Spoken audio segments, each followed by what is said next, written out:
গাঁজা খাওয়া লাগে চেহারা দেখলে চিনা যায়, কথা কন। একসাথে একা একা আটতেও পারে না, ৩-৪ জন থইল ধরে আটে, এনে কুটি কুটি যাই দে, ওরও মরে কে মাল খাইয়ে তাল লড়াই ফেলাইছে।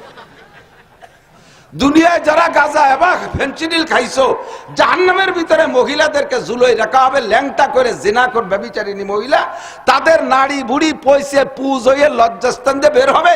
গাঁজা এবং হিরোইন খালারা সেইগুলো জিব্বে দিয়ে চাটি চাটি খাবা, একেবারে আল্লাহর কি দিয়ে খাবা।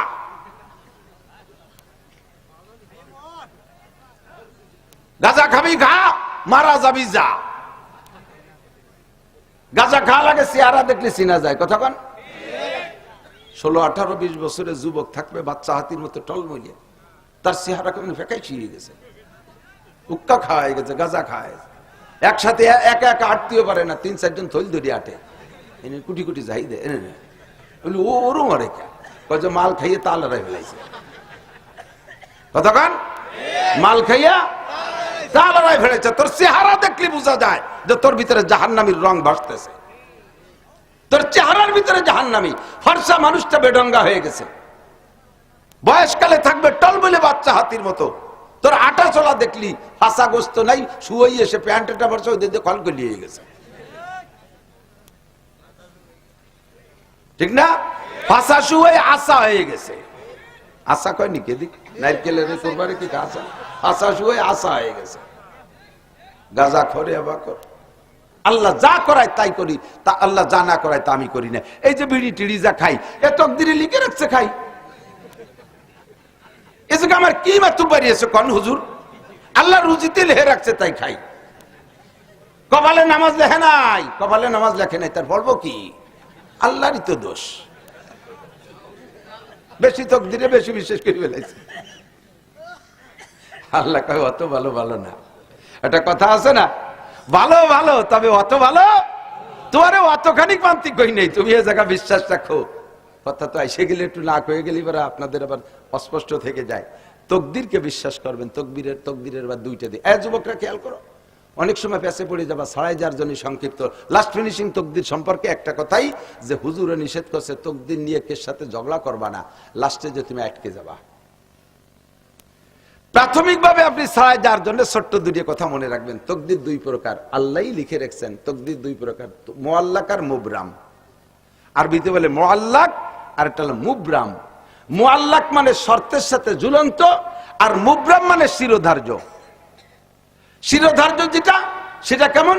যে আল্লাহ তাআলা যেটা লিখছে, তুমি হাজারো তদবির মুনাজাত হাজার চেষ্টা করে ওইটাকে রদ করতে পারবা না। যেমন একজনের নামে লিখে রাখছে তুমি 60 বছর হায়াত পাবা, ও যদি সাগরের ভিতরে ডুবিও যায়, জাহাজ শেষ হয়ে যাবে, কোনো না কোনো ভাবে ও বেরোয় আসবে।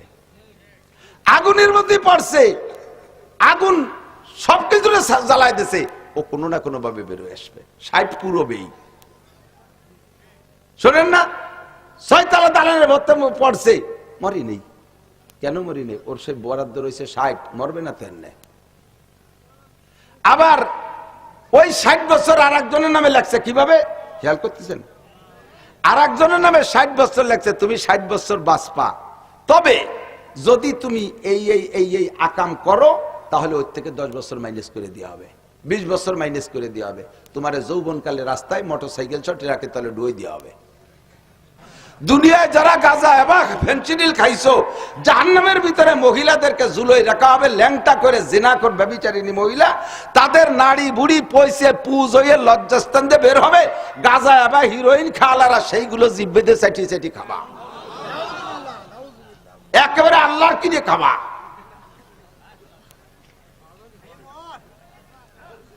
গাঁজা খাবি খা, মারা যাবি যা। গাঁজা খাওয়া লাগে চেহারা দেখলে চিনা যায়, কথা কন। 16, 18, 20 বছরের যুবক থাকবে বাচ্চা হাতির মতো টলমলিয়ে, তার চেহারা কেমন ফেকাই ছিঁড়ে গেছে, উক্কা খাওয়াই গেছে, গাঁজা খাওয়াই। একসাথে একা একা আটতেও পারে না, 3-4 জন থইল ধরে আটে, এনে কুটি কুটি যাই দে, ওরও মরে কে মাল খাইয়ে তাল লড়াই ফেলাইছে, কথা কন। মাল খাইয়া তাল লড়াই ফেলেছে। তোর চেহারা দেখলে বোঝা যায় যে তোর ভিতরে জাহান্নামীর রং ভাসতেছে, তোর চেহারার ভিতরে জাহান্নামী। ফর্সা মানুষটা বেডঙ্গা হয়ে গেছে, বয়সকালে থাকবে টলমলে বাচ্চা হাতির মতো। তোর আটা চলা দেখলি ফাঁসা গোস্ত নাই, শুয়েই এসে প্যান্টটা বর্ষা ওদের কল গলিয়ে গেছে, ঠিক না? ফাঁসা শুয়ে আশা হয়ে গেছে। আশা কয় নি কেদিক নারকেলের কোরবানি কি আশা? ফাঁসা শুয়ে আশা হয়ে গেছে। গাজা খরে আবাকর, এটা জান্নাতের বাগান, তাই তো নাকি বলেন? জাহান্নামীরা জাহান্নামে যাবে, জান্নাতীরা জান্নাতেই যাবে। আল্লাহ আমাদের নসিব করে বলেন আমিন। জান্নাতের জমি কিনবো না ইনশাআল্লাহ? আমানতু বিল্লাহ। গাজা খাও কোন জায়গা? যে মালাইকাতিহি, ও জায়গা ফেরেশতা আছে। সুন্দরবনে যাও, ও জায়গা ফেরেশতা আছে না নাই? কুয়ো কাটা তো কোনো ফেরেশতাই নাই। হ্যাঁ, অত খারাপ জায়গা ফেরেশতা যাতে পারেনি, জায়গা বুঝিয়ে ফেরেশতাও বানানো আছে। একজনে সবসময় সাথে একটা কুত্তো নিয়ে করে, কয় যে তুই এই সাথে কুত্তো রাইস কা? কয় যে মরার ভয়তে। কুত্তো রাহে মরার ভয়তে, কুত্তো রাইস মরার ভয়তে। তার মানে কয় যে হুজুরকে কাছে শুনছি কুত্তোর সাথে থাকলে ফেরেশতা আসে না, আর আজরাইল তো ফেরেশতা, কুত্তোর সাথে থাকলে আসবে না, আমার মরাও লাগবে না।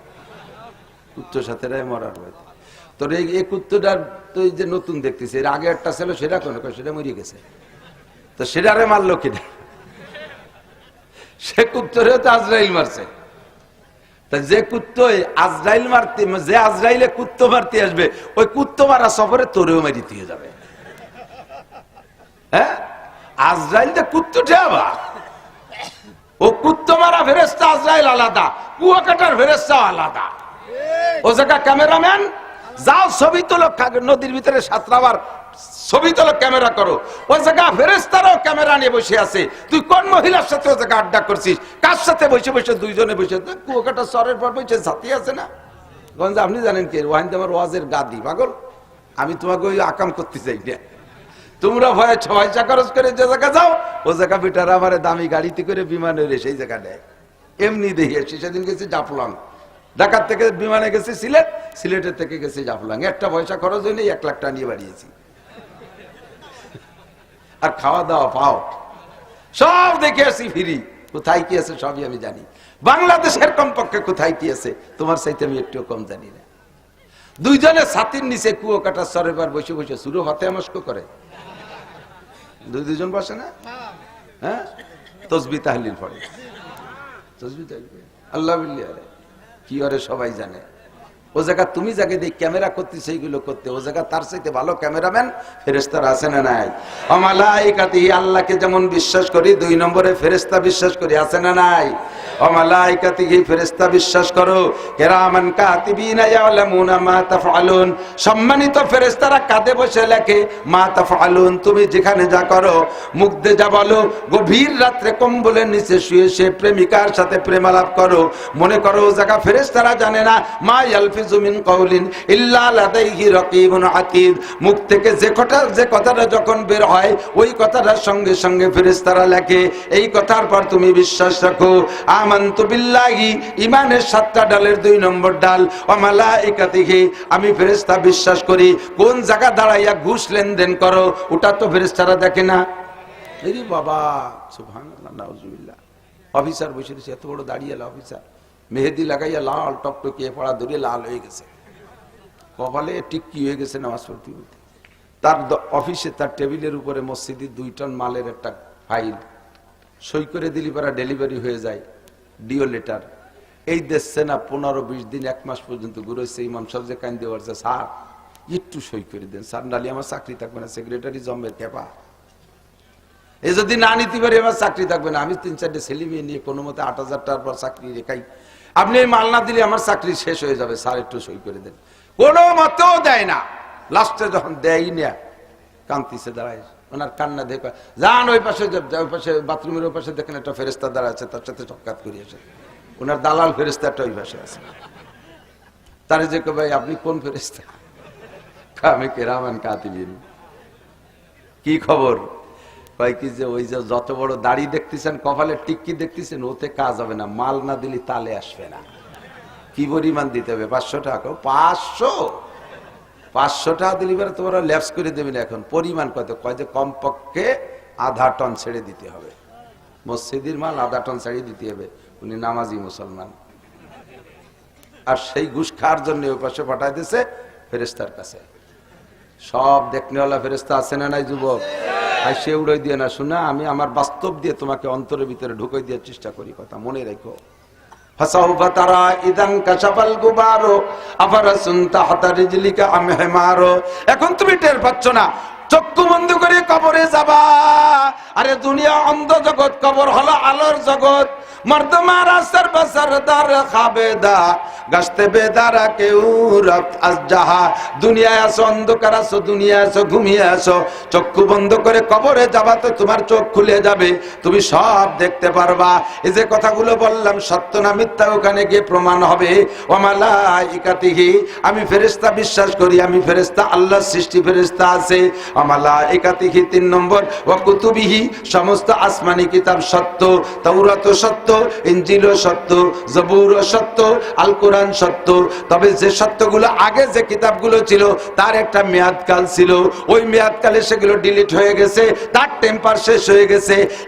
এখন কিয়ামত পর্যন্ত জন্য চলবে একটা মাত্র কিতাব, আর কোন কিতাবের দরকার হবে না। আর কোন কিতাবের সময় বিশ্বাস করলে ঈমান থাকবে না। ওই কিতাবটার নাম হলো কোরআনে কারীম। কিয়ামত পর্যন্তর জন্য আমাদের সংবিধান বইয়ের নাম কি? আল কোরআন। বিশ্বাস আছে তো?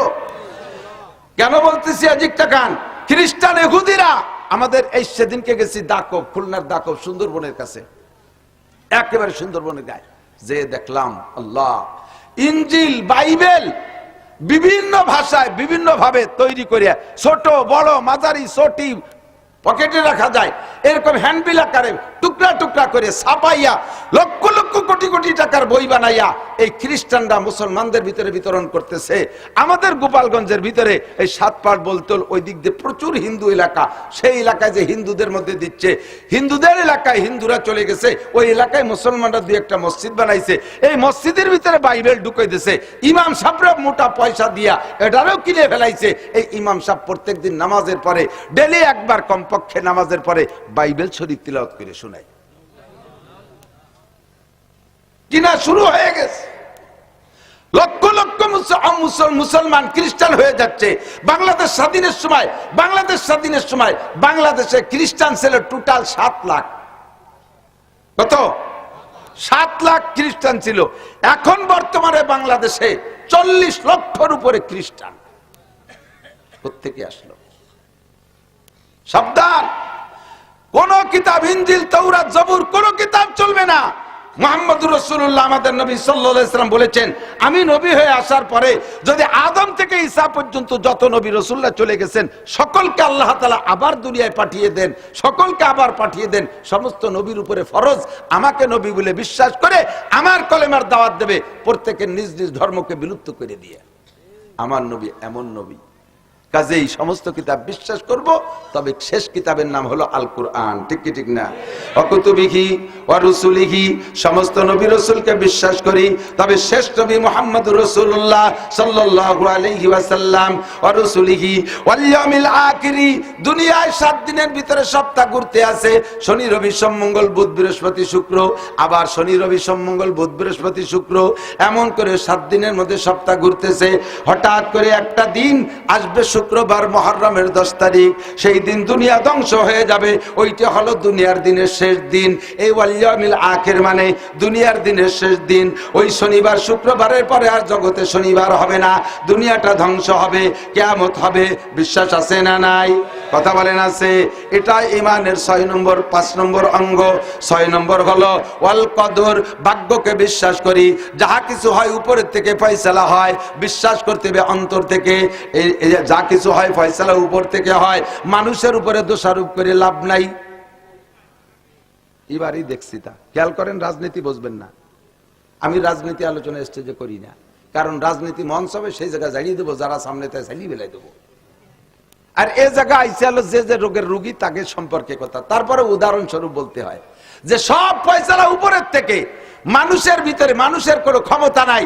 রাজনৈতিক নেতারা একটা ভুলের ভিতরে আছেন, আপনারা ওখান থেকে উঠে আসেন, নইলে কিন্তু মাইর খাবেন। যেমন মাইর খাওয়ায় দেখাইছে আল্লাহ তাআলা একদলকে। রাজনৈতিক নেতাদের আকীদার বিশ্বাস জনগণ ক্ষমতার উৎস। বলে কি বলে না? বলে না? সব দল আমলিগ বিএনপি জাতীয় পার্টি তিনিয়া দল বলে জনগণ ক্ষমতার উৎস, সবচেয়ে বড় দল আমলিগ। আল্লাহ তাআলা তাদের সাথে জনগণ এত থাকা সত্ত্বে দেখাই ছাড়িয়ে দিয়েছে জনগণ ক্ষমতার উৎস না ক্ষমতার উৎস কে? কে? অস্ত্র শস্ত্র সব ছিল বাংলাদেশের সমস্ত পাওয়ার শেখ হাসিনার হাতে। সে তৎকালীন প্রধানমন্ত্রী, যেভাবেই হোক প্রধানমন্ত্রী। দুই নম্বরে সেনাবাহিনী তার সাথে, বিডিআর তার সাথে, নৌবাহিনী তার সাথে, বিমান বাহিনী তার সাথে, র্যাব তার সাথে, পুলিশ তার সাথে, আনসার তার সাথে, শহীদার দফাদাররাও তার সাথে। কারণ তার বেতন খায় তো, তার কথা তো মানা লাগবে। বাংলাদেশের যত অস্ত্র আছে সব শেখ হাসিনার অর্ডারে গর্জে উঠবে না? সব তার অর্ডারে। যুবলীগ তার সাথে, ছাত্রলীগ তার সাথে, আওয়ামী লীগ তার সাথে, কৃষক লীগ তার সাথে, তাঁতি লীগ তার সাথে, পাতি লীগ তার সাথে, যত লীগ আছে সব লীগ মিলে থাকলো, অস্ত্র থাকলো, নিরস্ত্র মানুষের কাছে আল্লাহ তাআলা হারায় দিল। এটাই প্রমাণ করে যে জনগণ ক্ষমতার উৎস। কথা কি বুঝে আসছে? তাহলে ক্ষমতা উৎস কোন জায়গায়? আসমানের থেকে ফয়সালা হয়ে গেছে, শেখ হাসিনা তুমি এই কদিনের মধ্যে থাকতে পারবা না, কোনো তাই দিয়ে পারবা না। আর তাই যে ভার এই নেই, ফয়সালা কোত্থেকে?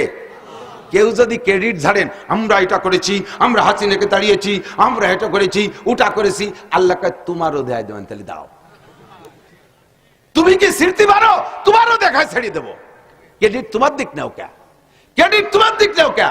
বলো যে আল্লাহ তাআলা প্রয়োজন মনে করে তারে সরাই দিয়েছে, সামনে হয়তো ভালো কিছুর আশায় আল্লাহ তাআলা একটা পরিবেশ তৈরি করে দিয়েছে, আকীদাটা সেই জায়গা নাও। কতক্ষণ? তকদির কোত্থেকে ফয়সালা? তকদিরের ফয়সালা কোথা থেকে? আসমান থেকে। বলেন কোত্থেকে? আসমান থেকে। একথাকে বিশ্বাস করেন, একথাকে বিশ্বাস করেন। এখন বেশি বিশ্বাস করে ফেলায় দেওয়া অনেকে কয় যে হুজুর এইটার পর আমার 100% বিশ্বাস, যাহা হয় উপর থেকেই ফয়সালা হয়, আমার কোনো ক্ষমতা নাই। আমি শতভাগ বিশ্বাসী আল্লাহর বিনা হুকুমে গাছের একটা পাতাও নড়ে না।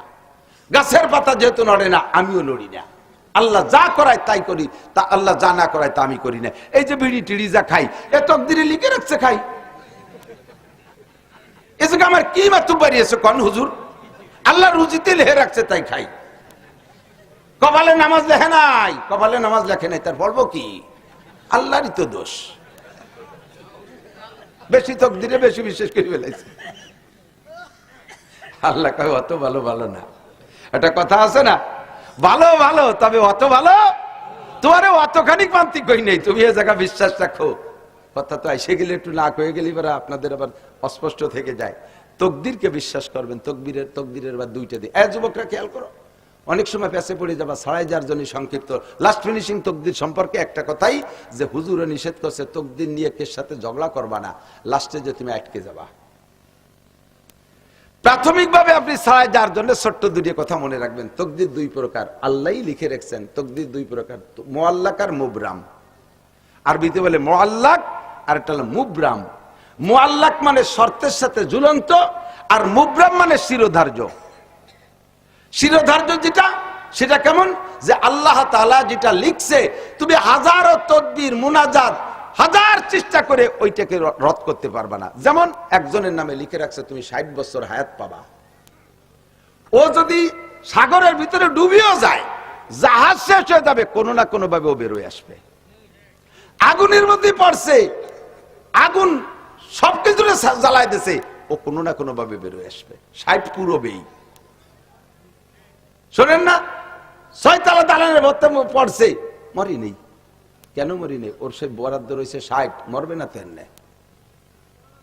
আবার ওই 60 বছর আর একজনের নামে লাগছে, কিভাবে খেয়াল করতেছেন? আর একজনের নামে 60 বছর লাগছে, তুমি 60 বছর বাঁচবা, তবে যদি তুমি এই এই এই এই আকাম করো, তাহলে ওর থেকে 10 বছর মাইনাস করে দেওয়া হবে, 20 বছর মাইনাস করে দেওয়া হবে। তোমার যৌবনকালে রাস্তায় মোটরসাইকেল ছ ট্রাকের তলে ডুয়ে দেওয়া হবে।